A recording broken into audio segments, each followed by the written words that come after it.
అందరికీ నమస్కారం. మహిళల వస్త్రధారణ మీద సినిమా యాక్టర్ శివాజీ గారు చేసిన కామెంట్స్, దానికి అనసూయ గారు రియాక్ట్ అయిన విధానం, దీని గురించి కొంచెం చెప్పాలనిపిస్తుందండి మనస్ఫూర్తిగా. సామాజిక స్పృహతో మహిళలు అందరూ మెలగాలి.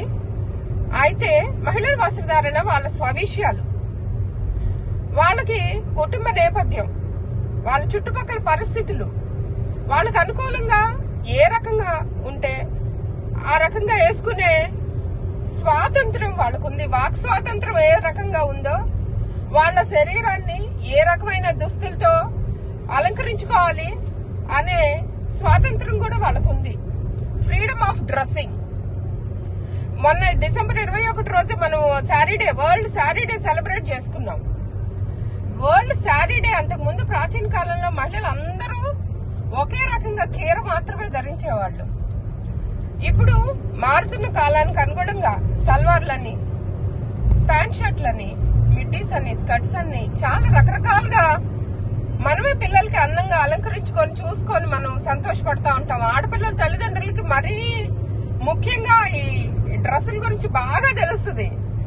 ఎందుకంటే అలంకరించుకుంటే వాళ్ళ అమ్మాయి లక్ష్మీదేవిలా కళకళలాడిపోతుందని, అలంకరించుకుంటే వాళ్ళ అమ్మాయి మంచి యాక్టర్స్ లాగా అందంగా ఉంటుందని మనం చాలా సంతోషపడతా ఉంటాం. ఆడవారికి అలంకరణే ఒక భూషణం, మనందరికి తెలిసిన విషయమే కదా ఇది. దాని గురించి ఎవరి శక్తి సామర్థ్యాల మేరకు వాళ్ళు 100 రూపాయలకు ఉండే చీరలు ఉన్నాయి, 1,00,000 రూపాయలకు ఉండే చీరలు ఉన్నాయి. అలాగే ఒక బ్లౌజ్ వర్క్ 400తో చేసేవాళ్ళు ఉన్నారు, 40,000తో చేసేవాళ్ళు ఉన్నారు. సో ఎవరి స్థాయిని బట్టి వాళ్ళు చేసుకుంటా ఉంటున్నారు. ఈ సంగతి మనందరికీ తెలిసిందే. కాబట్టి ఇంత పెద్ద స్టేజ్ మీద శివాజీ గారు ఈ రెండు మీ సామాన్లు చూపించుకోమాకండి. ఏంటయ్యా నీ సామాన్లు నువ్వేమన్నా చూపిస్తున్నావా? నీకెందుకు అసలు ఈ సామాన్లు గొడవ? నీకెందుకు ఈ దరిద్రాలు? అసలు ఇలాంటి పెద్ద పెద్ద వాక్యాలు అంటే మహిళల మనోభావాలు దెబ్బతినేలాగా, అలాగే మహిళలు కించపరిచేలాగా, మహిళలు మంచిగా వస్త్రధారణ చేసుకుంటే వాళ్ళ మనోభావాలు దెబ్బతింటే నాకు నచ్చలేదండి. శివాజీ గారు అన్న మాట నాకు అసలు నచ్చలా. Be like a Roman in Rome. ఎక్కడ ఎలా ఉండాలో అక్కడే ఉండాలి. ఇది గ్లామర్ ప్రపంచం, సినీ ప్రపంచంలో మనుషులందరూ ఇప్పటిదాకా మనం జయమాలని, జ్యోతిలక్ష్మి గారిని చూసుకొని ఆ పాటలు వింటా మనందరం మహిళలతో సహా ఎంతో మంది ఆస్వాదించారు. ఇంతకు ముందు అసలు మహిళలు రికార్డింగ్ డాన్సులే ఉండేవి. టెంపుల్స్ లో కూడా శివరాత్రి రోజు రాత్రిపూట జాగరణ చేయాలంటే ఈ డాన్సులు లేకుండా, అసలు రికార్డింగ్ డాన్సులు లేకుండా ఎక్కడ జరిగేది కాదు, పల్లెటూరులో సహా. సో జీవితం ఆస్వాదించడానికే ఉంది. జీవితంలోని అందాలన్నీ ఆస్వాదించాలి. మహిళలు ఏమన్నా దానికి అనర్హులా? ఓన్లీ మగపిల్లలు మాత్రమే, జెంట్స్ మాత్రమే, పురుషులు మాత్రమే అర్హులా? అలా ఏం కాదు కదా. సో శివాజీ గారు అన్న మాటలు నాకైతే నచ్చలేదు. అలాగని అనసూయ గారు అన్న మాటలు, అనసూయ గారు మనం ఇప్పుకొని తిరగమని ఎవరు చెప్పరు. అలాని వెరీ ప్రావోకేటింగ్ డ్రెస్సెస్. ఇప్పుడు యూత్ ఎలా ఉన్నారంటే they are not useless but they are useless.